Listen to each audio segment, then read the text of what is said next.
चरणों में संगीत गाकर खुशी से मुक्ति की चट्टान को जय ललकारे।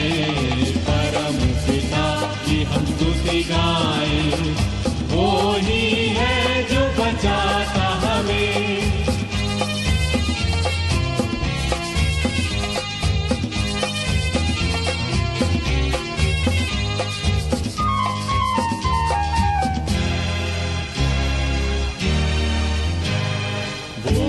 हमारा है परम पिता, तरस खाता है सर्व सदा। वो ही हमारा है परम पिता, तरस खाता है सर्व सदा। पूरब से पश्चिम है जितनी दूर, उतनी ही दूर ये हमारे गुनाह। परम पिता की हम स्तुति गाएं, वो ही है जो बचाता हमें।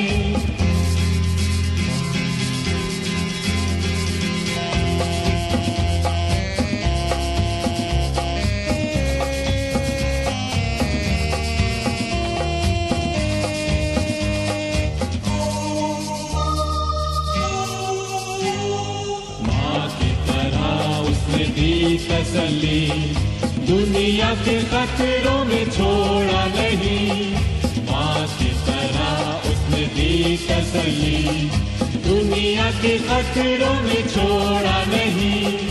खालिस दूध है कलाम का दिया, और भी हमेशा की जिंदगी। परम पिता की हम स्तुति गाएं, वो ही है जो बचाता हमें।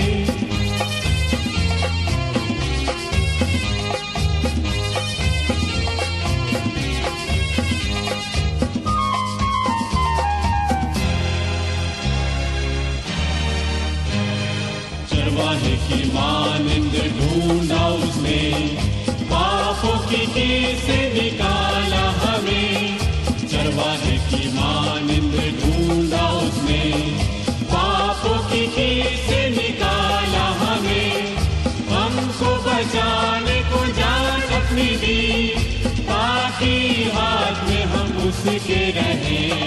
परम पिता की हम स्तुति गाएं, वो ही है जो बचाता हमें।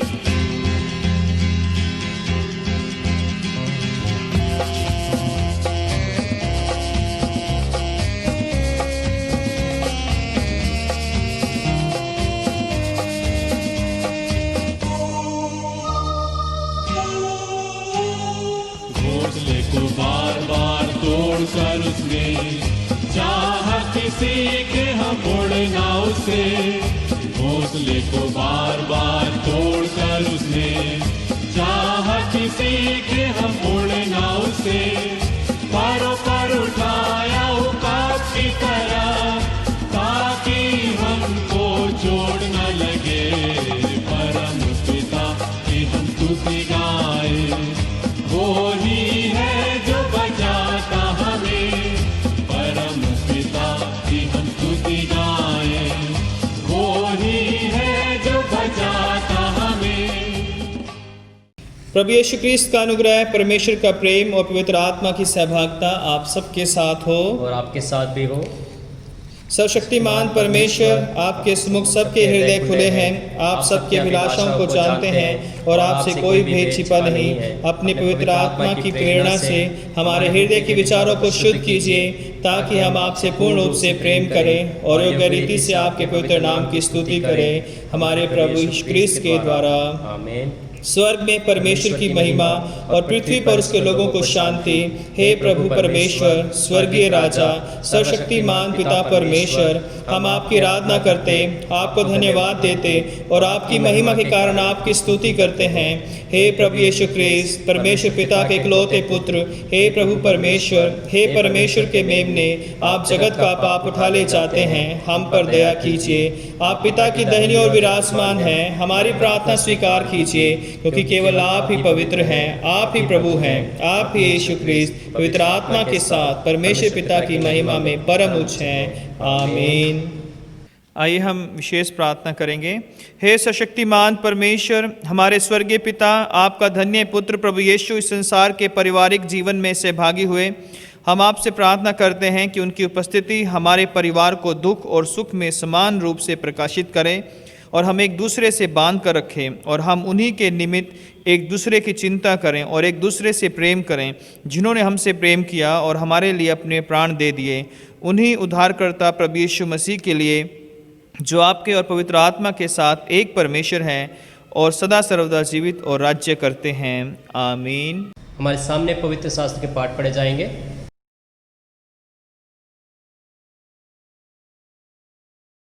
आप सबको जय मसीह की। मैं आपके सामने पढ़ूंगी जकरिया 8 उसका 3 से 6। यहोवा यूं कहता है, मैं सिय्योन में लौट आया हूँ और यरूशलेम के बीच में वास किए रहूंगा, और यरूशलेम सच्चाई का नगर कहलाएगा और सेनाओं के यहोवा का पर्वत पवित्र पर्वत कहलाएगा। सेनाओं का यहोवा यूं कहता है, यरूशलेम के चौकों में फिर बूढ़े और बूढ़िया और बहुत आयु की होने के कारण अपने अपने हाथ में लाठी लिए हुए बैठा करेंगी। नगर के चौक खेलने वाले लड़कों और लड़कियों से भरे रहेंगे।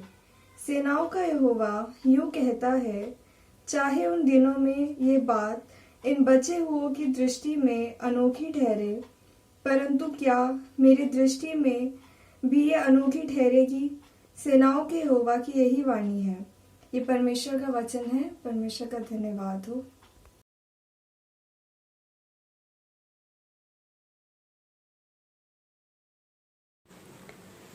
मैं आप सबके सामने पवित्र शास्त्र में से पढ़ूंगी भजन संहिता 128 1 से 6।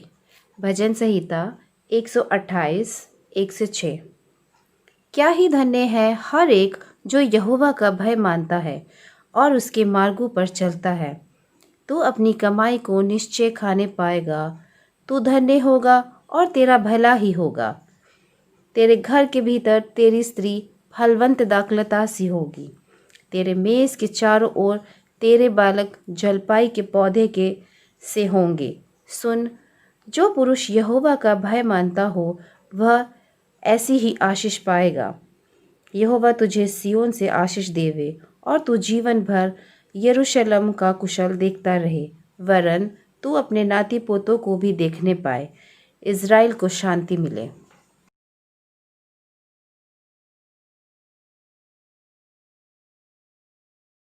आप सबको जय मसीह की।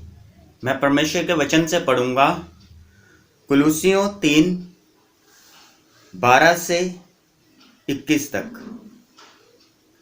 इसलिए परमेश्वर के चुने हुओं के समान जो पवित्र और प्रिय हैं, बड़ी करुणा और भलाई और दीनता और नम्रता और सहनशीलता धारण करो।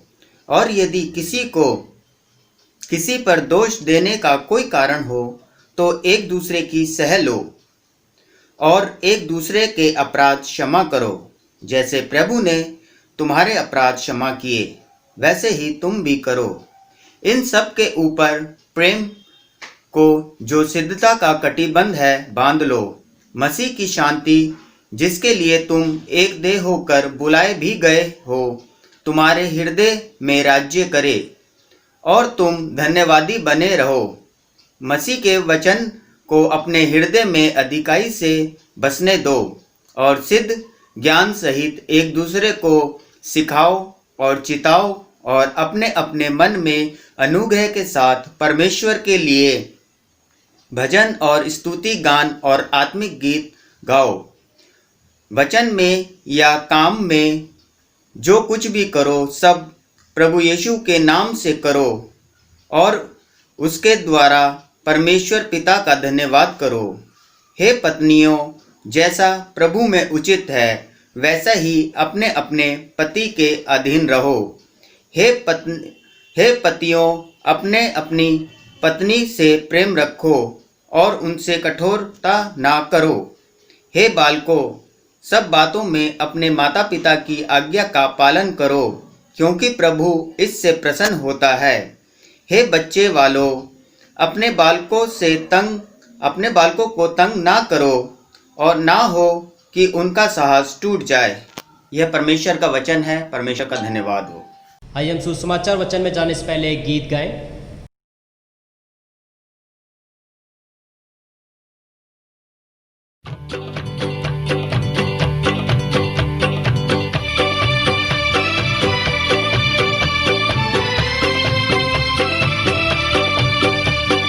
यीशु नाम में उद्धार हमको हालेलुया, प्रभु यीशु नाम में अनंत जीवन हालेलुया। यीशु नाम में उद्धार हमको हालेलुया, प्रभु यीशु नाम में अनंत जीवन हालेलुया। राजाओं का राजा यीशु हालेलुया, राजाओं का राजा यीशु हालेलुया, वो प्रभु का प्रभु यीशु हालेलुया वो प्रभु का प्रभु यीशु हालेलुया। यीशु नाम में उद्धार हमको हालेलुया, प्रभु यीशु नाम में अनंत जीवन हालेलुया।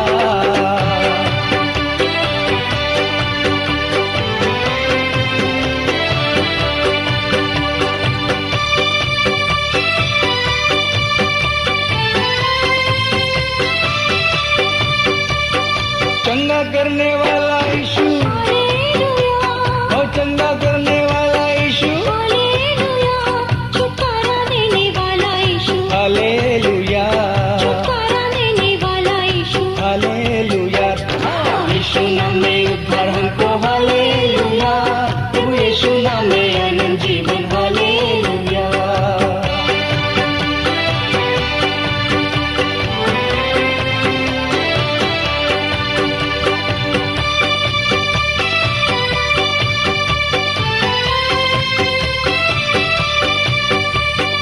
मुक्ति का है मार्ग यीशु, हालेलुया, ओ मुक्ति का है मार्ग यीशु हालेलुया, वो स्वर्ग का है द्वार यीशु हालेलुया वो स्वर्ग का है द्वार यीशु हालेलुया। यीशु नाम में उद्धार हमको हालेलुया, प्रभु यीशु नाम में अनंत जीवन हालेलुया। यीशु नाम में उद्धार हमको हालेलुया, प्रभु यीशु नाम में अनंत जीवन हालेलुया। राजाओं का राजा यीशु, हालेलुया, ओ राजाओं का राजा यीशु हालेलुया, वो प्रभु का प्रभु यीशु हालेलुया वो प्रभु का प्रभु यीशु हालेलुया। यीशु नाम में उद्धार हमको हालेलुया, प्रभु यीशु नाम में आनंद जीवन हालेलुया। यीशु नाम में उद्धार हमको हालेलुया, प्रभु यीशु नाम में आनंद जीवन हालेलुया। प्रभु यीशु नाम में आनंद जीवन हालेलुया। प्रभु यीशु नाम में आनंद जीवन हालेलुया। प्रभु यीशु नाम में आनंद जीवन हालेलुया।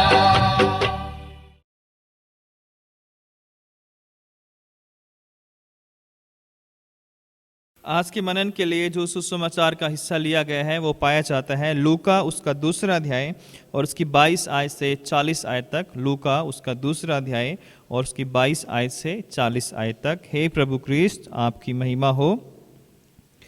जब मूसा की व्यवस्था के अनुसार उनके शुद्ध होने के दिन पूरे हुए तो वे उसे यरूशलेम में ले गए कि प्रभु के सामने लाएं।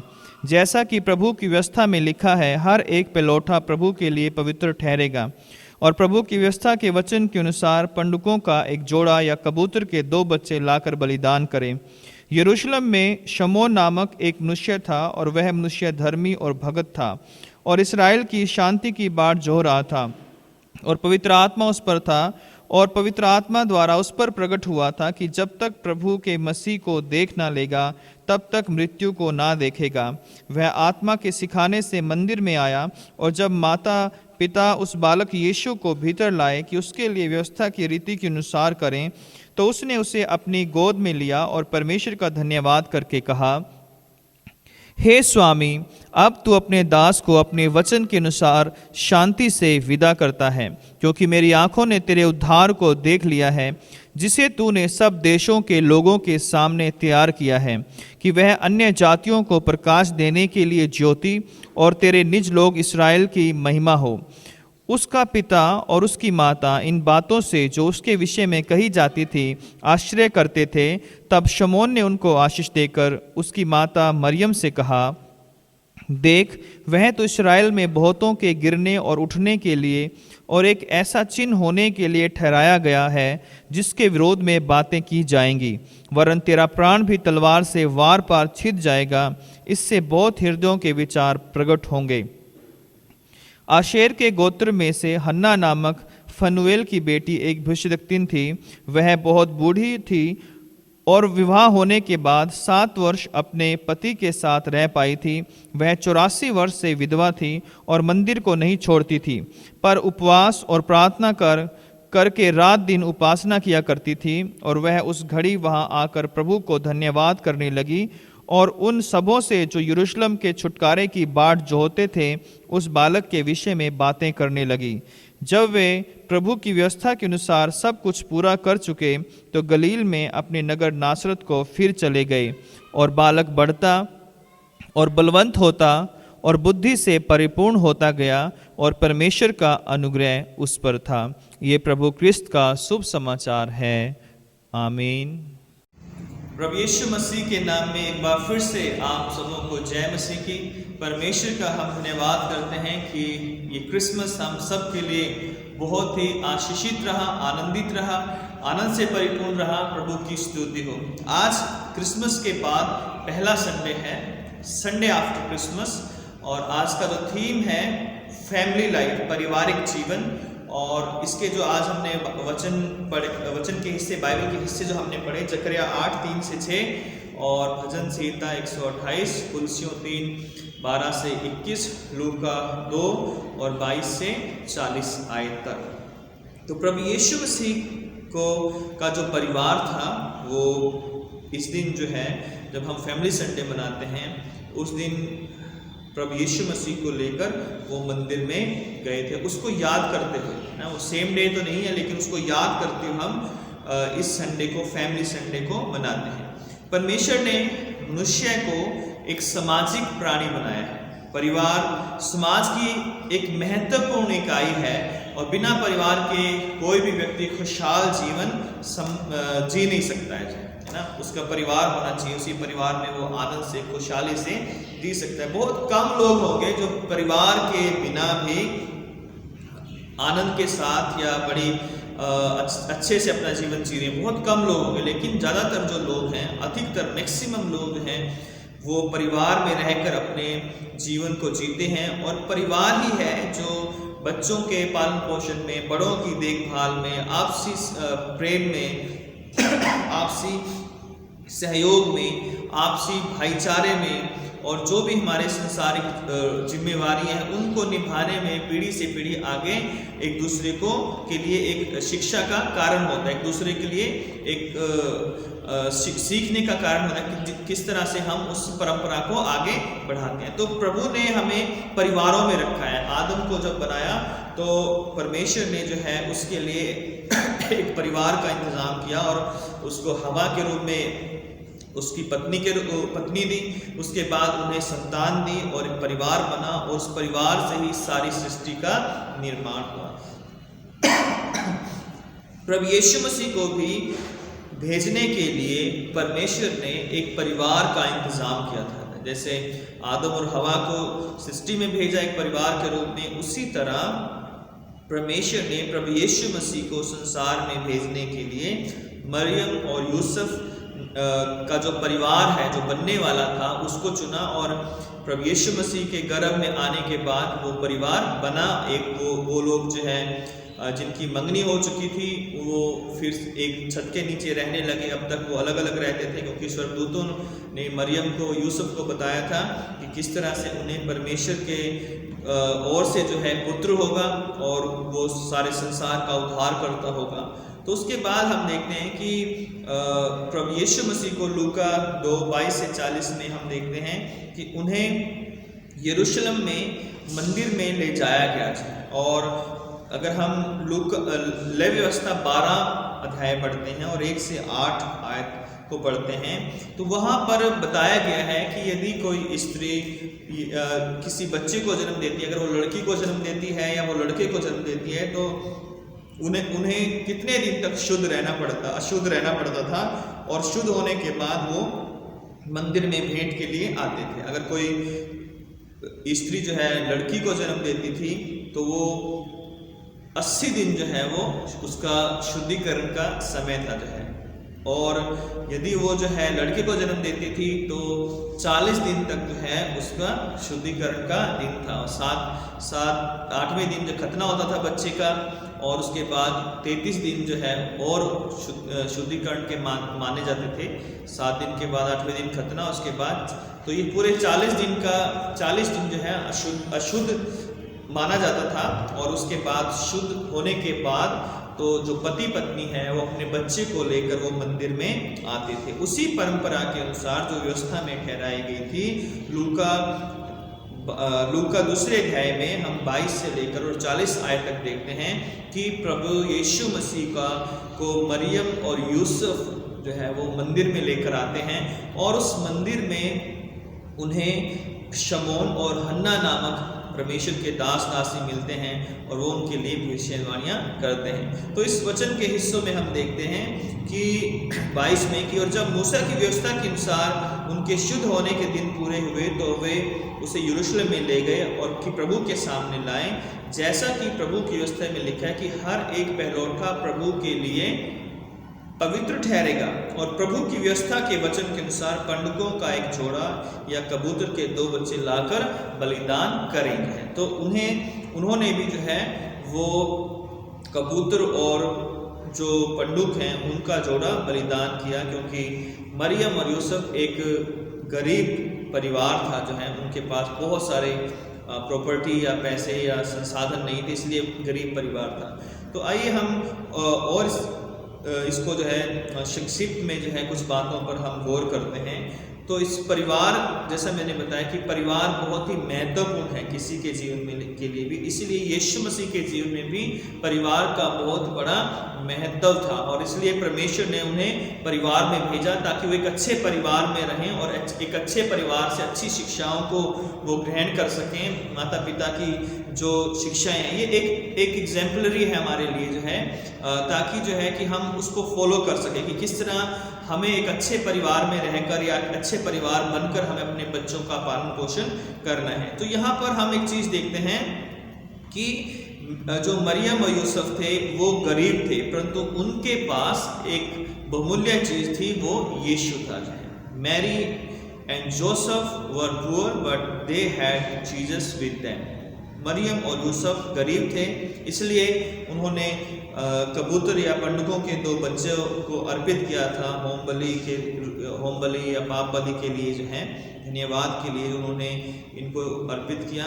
आज हम देखते हैं कि मरियम और यूसुफ ने जो भेंट दी थी वो उनके गरीबी को दर्शाती है, लेकिन इस गरीबी में भी जो है वो परमेश्वर के भवन से जुड़े हुए थे और वो परमेश्वर के भवन के जो नियम थे, जो व्यवस्था में दिए गए थे, उनको वो मानते थे। उन नियमों को जो भी उन्होंने ठहराए थे उन सब को वो पूरा करते थे। जो गरीब अवश्य थे, परंतु उनके घर में सारी सृष्टि का मालिक यीशु था। इसलिए वो गरीब होकर भी सबसे अमीर थे, क्योंकि परमेश्वर उनके साथ था। भजन 23 में दाऊद कहता है कि यहोवा मेरा चरवाहा, मुझे कोई घटी ना होगी। इसी तरह से जब मेरे और आपके जीवन में बेशक पैसा न ज़्यादा ना हो, हमारे पास इनकम हमारी बहुत ज़्यादा ना हो, हमारे पास बहुत बड़ा घर ना हो, लेकिन अगर थोड़ा भी हो और उसमें प्रभु यीशु मसीह हमारे साथ हो, प्रभु यीशु मसीह का अनुग्रह हमारे ऊपर हो, तो हम दुनिया के सबसे बड़े अमीर व्यक्ति हैं। अमीर वो व्यक्ति नहीं जिसके पास पैसा है, बल्कि अमीर वो व्यक्ति है जो गरीब, पैसे से बेशक गरीब हो, लेकिन अमीर वही है जिसके पास परमेश्वर का पुत्र प्रभु यीशु मसीह है। क्योंकि जिसके पास यीशु है उसके पास जीवन है, और जिसके पास यीशु नहीं है उसके पास जीवन भी नहीं है। तो धन जो है या अन्य चीज़ें जो है वो ज़रूरी है संसार में हमें जीने के लिए। हम डिनाई नहीं कर सकते कि हमें हर चीज़ के लिए धन की या अन्य वस्तुओं की ज़रूरतें हैं, लेकिन ये जो चीज़ें हैं ये हमारे संसार में काम आने वाली चीज़ें हैं। ये हमें संसार का आनंद या संसार का सुख हमें या संसार की जो हमारी बहुत आवश्यक ज़रूरत है उनको पूरा करने के लिए ये जो है सहायक है। लेकिन प्रभु यीशु मसीह अगर हमारी ज़िंदगी में है तो संसार में चाहे हम कुछ मिले या ना मिले, लेकिन इस संसार के बाद जो जीवन है उसमें हमारे लिए बहुत बड़ा इनाम रखा हुआ है, बहुत बड़ी आशीष हमारे लिए रखी हुई है। तो मरियम और यूसुफ गरीब थे, लेकिन उसके बावजूद उनके पास यीशु था, इसलिए वो दुनिया के सबसे अमीर माँ बाप थे। और आज अगर हमारे पास यीशु मसीह है तो हम सबसे अमीर हैं, है ना। धन की यहाँ कोई बात, अगर हम धन को छोड़ दें, चाहे हमारे पास पैसा है या नहीं है, लेकिन अगर हमारे पास यीशु मसीह है तो हम वाकई में ही बहुत अमीर हैं। लेकिन अगर हमारे पास धन भी नहीं है और यीशु भी नहीं है तो हम सबसे कंगाल हैं। अगर हमारे पास धन है और यीशु नहीं है तो भी हम आत्मिक रीति से कंगाल हैं। हमारे पास धन हो सकता है लेकिन हमारे पास जीवन नहीं हो सकता है। जिस तरह से लूका में जो है उदाहरण दिया गया है कि किस तरह से लाजर जो था, लाजर और धनी व्यक्ति का उदाहरण दिया गया है कि लाजर के पास परमेश्वर था, परमेश्वर का अनुग्रह था, और धनी व्यक्ति के पास धन था, और मरने के बाद लाजर को वो धन दिया गया जो उससे कभी छीना नहीं जा सकता था। लेकिन उस धनी व्यक्ति के पास जो धन था वो जो है वो मरने के बाद वो 1% भी उसके काम नहीं है। इसलिए जो है मरियम और यूसुफ गरीब जरूर थे, लेकिन उनके जिंदगी में यीशु था, उनके घर में यीशु था, उनके परिवार में यीशु था। अगर आज मैं और आप गरीब हैं और यीशु हमारी जिंदगी में है तो हम अमीर हैं, हम अमीरों से भी अमीर हैं क्योंकि अनंत जीवन हमारे पास है। इसलिए दाऊद कहता है 23:4 में भजन कि चाहे मैं घोर अंधकार से भरी हुई तराई में होकर चलूं तो भी हानि से ना डरूंगा, क्योंकि तू मेरे साथ रहता है। तो प्रभु यीशु मसीह का होना हमारी जिंदगी में बहुत ही जरूरी है। दूसरी बात, मरियम यूसुफ का परिवार परमेश्वर के भवन से निरंतर जुड़ा हुआ परिवार था। चाहे अगर हम लूका 2 अध्याय पढ़े 22 से 24 में मैंने पढ़ा, अगर हम उसके बाद 41 में भी हम पढ़ते हैं, लिखा है कि उसके माता पिता प्रतिवर्ष फसह के पर्व में यरूशलेम को जाया करते थे। मरियम और यूसुफ प्रतिवर्ष यरूशलेम में जाया करते, क्योंकि यरूशलेम नासरत से काफ़ी दूर था, और नासरत में वो हर जो है शबत के दिन आराधनालय में जाते थे, लेकिन वर्ष में उन्हें फसह का पर्व मनाने के लिए या अन्य कोई बड़ा पर्व मनाने के लिए वो हमेशा मंदिर में जाते थे यरूशलेम में। उसके लिए वो गधे से यात्रा करते थे या पैदल यात्रा करते थे। कैसे जाते थे हम समझ सकते हैं कि उस समय इतने कोई संसाधन नहीं थे, लेकिन उसके बावजूद लिखा है कि वो हर वर्ष यरूशलेम में जाया करते थे, और जो शबत का दिन था उस दिन वो आराधनालय में जाया करते थे। तो यहाँ पर हम देखते हैं कि मरियम और यूसुफ जो दोनों थे वो गरीब थे, लेकिन वो परमेश्वर की व्यवस्था को मानने वाले लोग थे और परमेश्वर के घर से जुड़े हुए लोग थे। इसलिए जो है वो परमेश्वर को भेंट चढ़ाने के लिए भी वो हर वर्ष यरूशलेम में जाया करते थे। हमें भी जब परिवार के साथ हम परमेश्वर के भवन में आते हैं तो परमेश्वर ये उम्मीद करता है कि हम भी खाली हाथ ना आए, कुछ ना कुछ भेंट लेकर आए। जैसे मरियम और यूसुफ जब भी भवन में जाते थे परमेश्वर के, तो वो कुछ ना कुछ भेंट लेकर जाते थे, और इस्राएली लोग भी हमेशा परमेश्वर के भवन में कोई ना कोई भेंट लेकर जाते थे। तो उसी तरह प्रभु आज एक परिवार के रूप में जब हम परमेश्वर के भवन में आते हैं, तो हम परमेश्वर को के भवन में खाली हाथ ना आकर हम कुछ ना कुछ भेंट परमेश्वर के भवन के लिए लेकर आए। परमेश्वर का जो भवन है, हमें उससे निरंतर जुड़े रहना है, क्योंकि परमेश्वर का भवन परमेश्वर की उपस्थिति को दर्शाता है। पुराने नियम में अगर हम पढ़ते हैं तो परमेश्वर ने इस घर को, परमेश्वर ने अपने भवन को, जो यरूशलेम में जो मंदिर था, उसको अपनी निवास स्थान के रूप में चुना था, और कहा था कि जो कुछ प्रार्थना यहाँ से की जाएंगी, मैं उस प्रार्थनाओं को सुनकर उन प्रार्थनाओं को मैं तुम्हें जवाब दूंगा। दूसरा इतिहास 7वां अध्याय और 14 आयत से हम पढ़ सकते हैं कि परमेश्वर ने उस वचन को बोला था कि हमें परमेश्वर के मंदिर में जब जब हमें आके प्रार्थना करेंगे, तो परमेश्वर हमें उस प्रार्थनाओं का जवाब देगा। तो आज मेरे और आपके लिए भी है कि हम परमेश्वर के मंदिर से जुड़े रहे, क्योंकि परमेश्वर का जो भवन आज हमारे लिए, हमारा चर्च जो है, हमारी कलीसिया जो है, वो हमारे परमेश्वर का मंदिर है। परमेश्वर के मंदिर से जितना हम जुड़े रहेंगे, उतने ही आत्मिक उन्नति हमें मिलेगी, उतना ही जो है हम परमेश्वर में आशीषित होंगे, उतना ही जो है हमें मार्गदर्शन मिलेगा, उतना ही यीशु मसीह हमसे बात करेगा, उतनी ही हमारी प्रार्थनाओं को वो सुनेगा, जब हम परमेश्वर के भवन से निरंतर जुड़े रहेंगे। ये नहीं कि हम क्रिसमस पे या ईस्टर पे आकर जो है हम परमेश्वर को जो है कहें कि ठीक है, जो हमने आपकी ड्यूटी पूरी कर दी। बेशक अभी हमारी समस्या है कोरोना की वजह से कि बहुत सारे लोग, बच्चे या महिलाएं, प्रेग्नेंट महिलाएं या जो बुजुर्ग हैं, वो नहीं आ सकते, लेकिन जैसे ही ये ख़त्म होता है, हमें परमेश्वर के भवन में निरंतर आना। और जो लोग जो है बुजुर्ग या महिलाएं नहीं हैं, उन्हें परमेश्वर के भवन में निरंतर आना चाहिए। जैसे हम अपनी आराधना फर्स्ट और सेकंड वर्शिप करते हैं, तो उसी दौरान जो है हमें अपना समय देखकर हमें आना चाहिए, जो है कि हम परमेश्वर के भवन में अवश्य हैं, क्योंकि परमेश्वर के भवन से हमें आशीषें मिलती हैं, आत्मिक उन्नति हमें मिलती है। तीसरी बात हम यहाँ पर देखते हैं कि परमेश्वर का भय मानने वाले जो परिवार हैं, वो परमेश्वर के चुने हुए लोगों के द्वारा आशीष पाते हैं, है ना।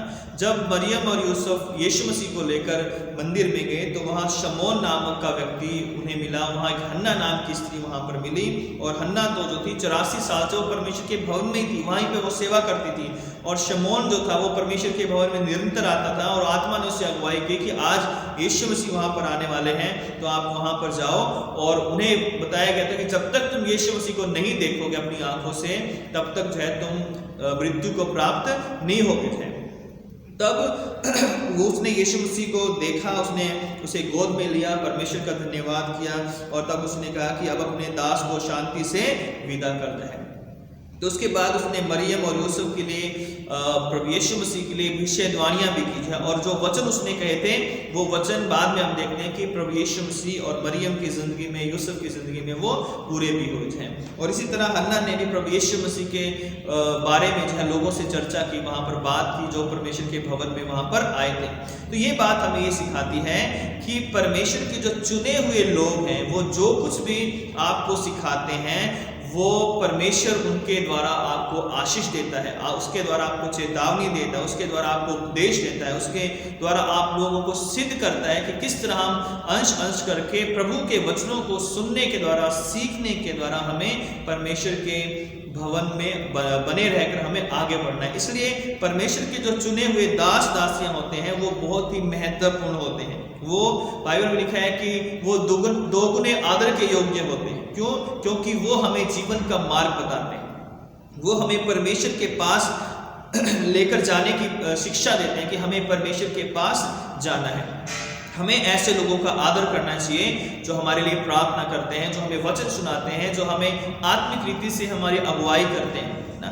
उनके कमियां ढूंढना आसान है, उनके ऊपर दोष लगाना आसान है, लेकिन उनको उनके जैसा बनना या उनके स्थान पर अपने किसी परिवार के सदस्य को ले जाना चाहिए हमारे लिए कठिन होता है ना। हम दूर से दूसरों की कमी निकाल सकते हैं, लेकिन क्या हम एक परिवार के रूप में किसी अपने बेटे या बेटी को कहेंगे कि चल तुम जो है उस काम को करो जो वो कर रहा है, उसको तुम सही करना चाहिए जब भी तुम करोगे। हैं। यानी परमेश्वर के जो चुने हुए लोग हैं वो परमेश्वर की तरफ से चुने हैं, वो किसी इंसान की तरफ से नहीं चुने। अगर इंसान की तरफ से चुने हो तो हर व्यक्ति अपने घर में अपने परिवार में एक पास्टर को या एक प्रीस्ट को जो है वो खड़ा कर सकता है, लेकिन ऐसा नहीं है। क्यों नहीं है? क्योंकि परमेश्वर के जो चुने हुए जो दास दासियां हैं वो परमेश्वर के भवन में परमेश्वर की ओर से ठहराए गए हैं, परमेश्वर की ओर से वो चुने गए हैं। और जब वो ईमानदारी से अपना काम करते हैं तो एक परिवार के रूप में हमें उनका सहयोग करना है, हमें उनके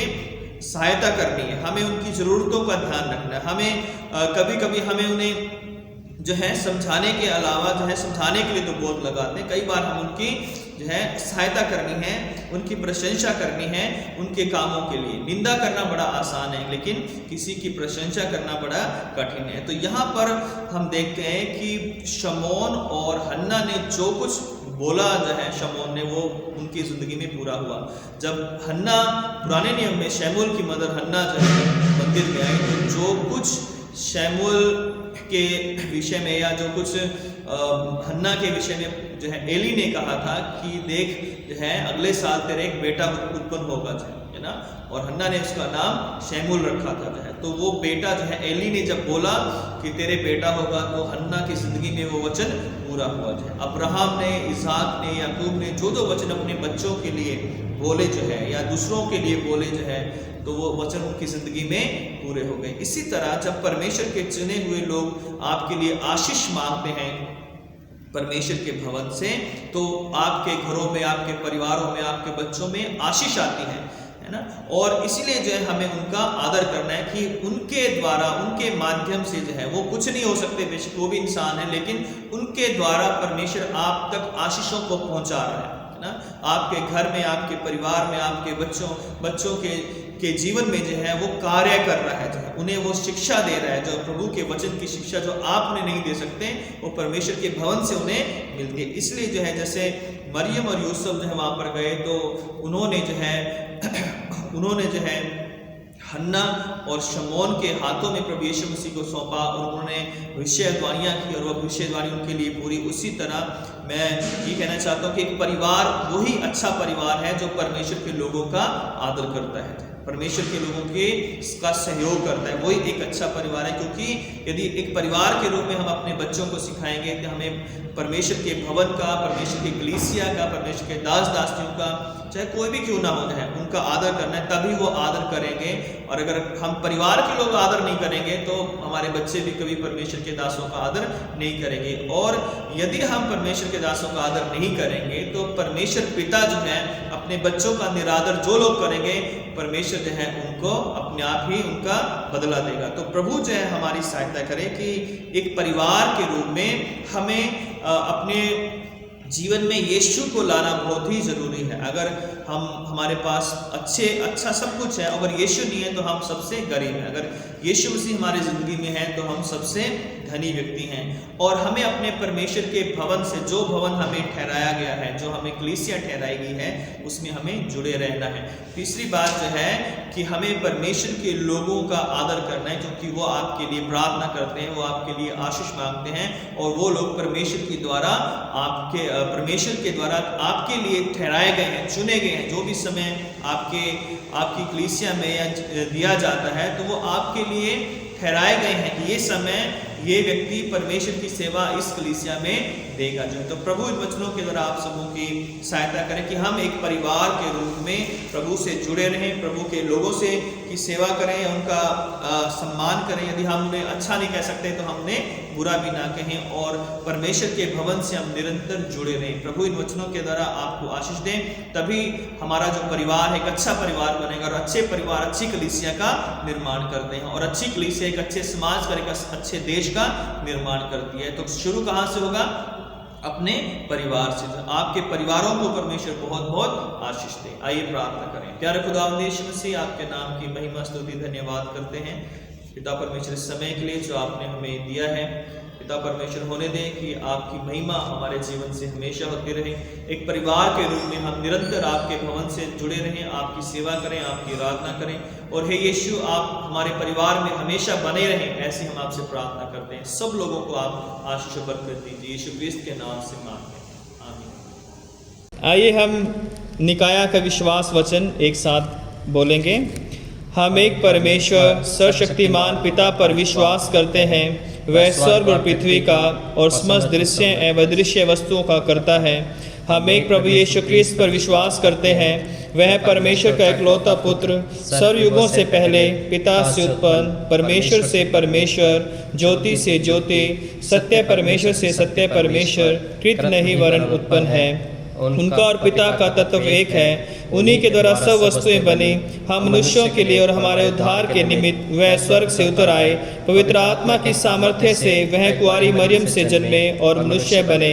पैंतुस पिलातुस के शासन में वह हमारे लिए क्रूस पर चढ़ाए गए। उन्होंने दुख भोगा, वह मरे और गाड़े गए। पवित्र शास्त्र के कथन के अनुसार वह तीसरे दिन जी उठे। वह स्वर्ग पर चढ़ गए और पिता की दाहिनी ओर विराजमान हुए। वह जीवितों और मृतकों का न्याय करने के लिए महिमा के साथ फिर आएंगे और उनके राज्य का कभी अंत न होगा। हम पवित्र आत्मा पर विश्वास करते हैं। वह प्रभु और जीवन दाता है। वह पिता और पुत्र से निकलता है। पिता और पुत्र के साथ उसकी आराधना और स्तुति की जाती है। वह नबियों के द्वारा बोला। हम एक पवित्र सार्वलौकिक और प्रेरित कलीसिया पर विश्वास करते हैं। हम पापों की क्षमा के लिए एक बपतिस्मे को मानते हैं। हम मृतकों के पुनरुत्थान की और आने वाले युग के जीवन की प्रतीक्षा करते हैं। आमीन। आइए हम सब जो अपने सरों को झुकाएंगे और प्रार्थना करेंगे। विशेषकर हम प्रार्थना करेंगे वो लोग जो इस वीक में अपने बर्थडे और वेडिंग एनिवर्सरी सेलिब्रेट कर रहे हैं, उन सब लोगों के लिए हम प्रार्थना करेंगे। वो लोग जो हमारी कलीसिया में बीमार हैं, उनके लिए हम प्रार्थना करेंगे। और वो लोग जो कोविड से पीड़ित हैं या कोविड में जो लोग ड्यूटी कर रहे हैं, खासकर डॉक्टर्स, नर्सेज या अन्य सभी जो लोग हैं जो इस सर्विस में हैं, उन सब के लिए प्रार्थना करेंगे। और हम सब एक दूसरे के लिए प्रार्थना करें कि परमेश्वर हम सब पर दया करें, हमारी पूरी कलीसिया को और सब मसीहों के लिए हम प्रार्थना करेंगे। आइए हम अपनी आंखें बंद करेंगे और प्रार्थना करेंगे। सर्वशक्तिमान पिता परमेश्वर, बड़ी दीनता नम्रता के साथ आपके चरणों में आते हैं।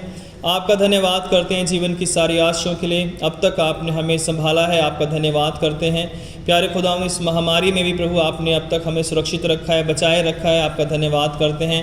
फिर से ये मौका दिया कि हम आपकी आराधना कर सकें, स्तुति कर सकें। आपका धन्यवाद करते हैं।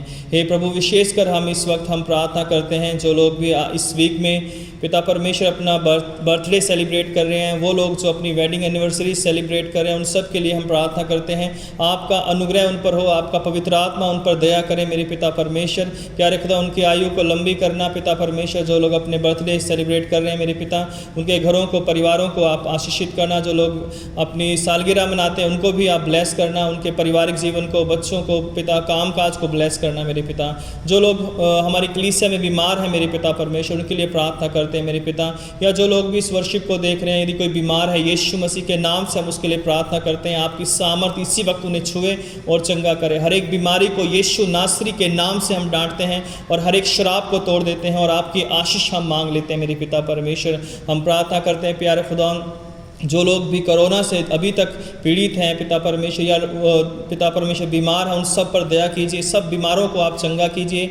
और विशेषकर हम फिर से डॉक्टर्स के लिए, नर्सेज के लिए और सब स्टाफ के लिए, उन सब लोगों के लिए प्रार्थना करते हैं जो अभी भी पिता परमेश्वर हॉस्पिटल्स में या अन्य जगहों पर कोरोना पेशेंट्स के बीच में कार्य कर रहे हैं मेरे पिता परमेश्वर। आपका सामर्थ्य उनकी सहायता करें, उन्हें बचाए रख पिता परमेश्वर, ताकि वो बहुतों के लिए एक आशीष का, एक चंगाई का कारण बन सके मेरे पिता। प्यारे खुदा, अपनी पूरी कलीसिया को और सब लोगों को जो इस आराधना को देखते हैं, उन सब के लिए प्रार्थना करते हैं। आपकी आशीष हर एक जन पर होने पाए मेरे पिता परमेश्वर।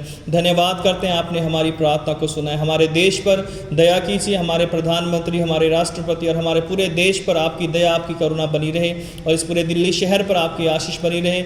यहाँ के मुख्यमंत्री और जितने भी अधिकारीगण, उन सब पर आपकी आशीष चाहते हैं। आपका धन्यवाद करते हैं, अब तक आपने हम सबों को इस जगह पर सुरक्षित रखा है ताकि हम आपकी आराधना कर सकें, स्तुति कर सकें और आपके वचन को लोगों तक पहुंचा सकें। आपकी सारी आशीषों के लिए धन्यवाद देते हुए इस प्रार्थना को उद्धारकर्ता प्रभु यीशु मसीह के नाम से मांगते हैं, आमीन। आइए हम पापांगीकार की प्रार्थना में जाएंगे। Page number 129, section 17। प्रिय भाई और बहनों, हमारे प्रभु यीशु क्रिस्त यह कहते हैं, हमारा प्रभु परमेश्वर ही एकमात्र प्रभु है। तो प्रभु अपने परमेश्वर को अपने संपूर्ण हृदय, संपूर्ण प्राण, संपूर्ण बुद्धि और संपूर्ण शक्ति से प्रेम कर, यह पहली आज्ञा है। दूसरी यह है, अपने पड़ोसी को अपने समान प्रेम कर। इनसे बड़ी और कोई आज्ञा नहीं है। परमेश्वर ने संसार से ऐसा प्रेम किया कि उसने अपना इकलौता पुत्र यीशु क्रैस्ट दे दिया कि वह हमें पापों से बचाए, स्वर्ग में हमारे लिए निवेदन करे और हमें शाश्वत जीवन में पहुंचाए। इसलिए हम पश्चाताप और विश्वास के साथ अपने पापों को स्वीकार करें।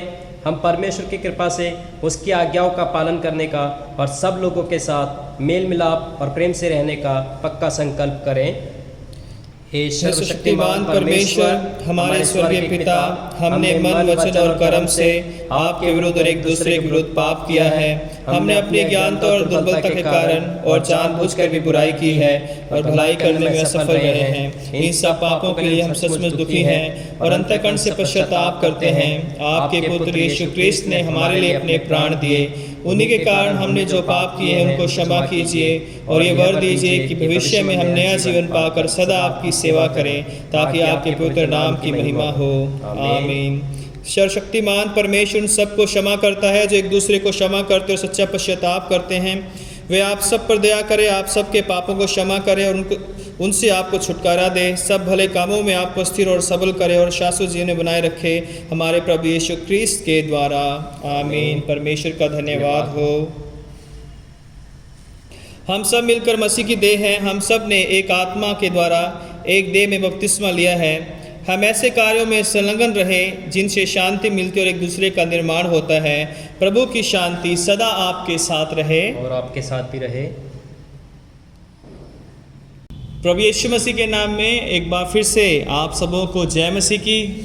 परमेश्वर का धन्यवाद करते हैं कि अब तक हमने प्रभु की अनुग्रह में बहुत सारी आशीषें पाई हैं और हर संडे की आराधना को हमने अटेंड किए हैं। प्रभु का धन्यवाद हो। और जैसा कि पहले भी हमने अनाउंसमेंट किया था कि हम अपनी ऑफरिंग्स जो है, जो हम रेगुलर चर्च में देते थे, अभी भी हमें अपनी ऑफरिंग को जो है अपने घर में नहीं रखना है, बल्कि हमें प्रभु के लिए उसको निकालना है। और उसके लिए जो है हम अपने जो ऑफरिंग है, या तो अपने आपके घरों में एक गुल्लक हैं, आप इन गुल्लक में जो है डाल सकते हैं। आपके पास ये चर्च द्वारा दिए गए गुल्लक होंगे, या आप अपने घर में जो है कोई ऐसा बॉक्स बना सकते हैं और उसमें जो है आप ऑफरिंग को डाल सकते हैं जो है, ताकि जो है जब भी आप चर्च में आते हो और उस ऑफरिंग को, उस गुल्लक को जो है, उस बॉक्स को आप ला सकते हो चर्च में। और हर शाम को जो है पास्टरेट कमेटी के लोग चर्च में होते हैं और संडे को सुबह होते हैं, तो आप कभी भी शाम को या संडे की मॉर्निंग में आकर जो है आप अपनी ऑफरिंग जो है भेंट कर सकते हो। तो ये समय है कि हम अपनी ऑफरिंग जो है प्रभु के नाम में जो है अपने अपने जो गुल्लक हैं हमारे पास या बॉक्स है उनमें हम डालेंगे जो है। आइए हम एक गीत गाएं, इस दौरान हमारी भेंट एकत्रित की जाएगी।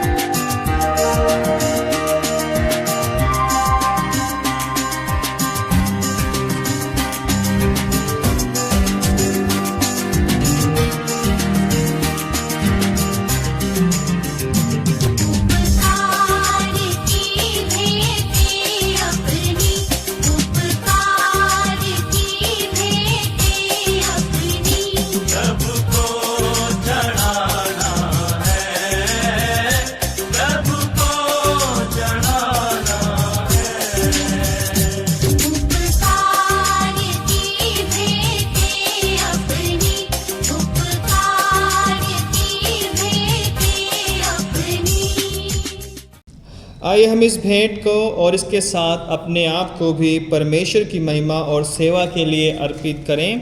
सर्वशक्तिमान परमेश्वर, संसार के सृष्टिकर्ता, सब वस्तुएं आप ही से प्राप्त होती हैं और आपकी ही संपत्ति में से हम आपको भेंट चढ़ाते हैं। हम आपसे विनती करते हैं कि इस दान को अपने नाम की महिमा और अपने लोगों की भलाई के लिए स्वीकार कीजिए, हमारे प्रभु यीशु ख्रिस्त के द्वारा। आमीन। आइए हम सब प्रभु की प्रार्थना के साथ बोलेंगे।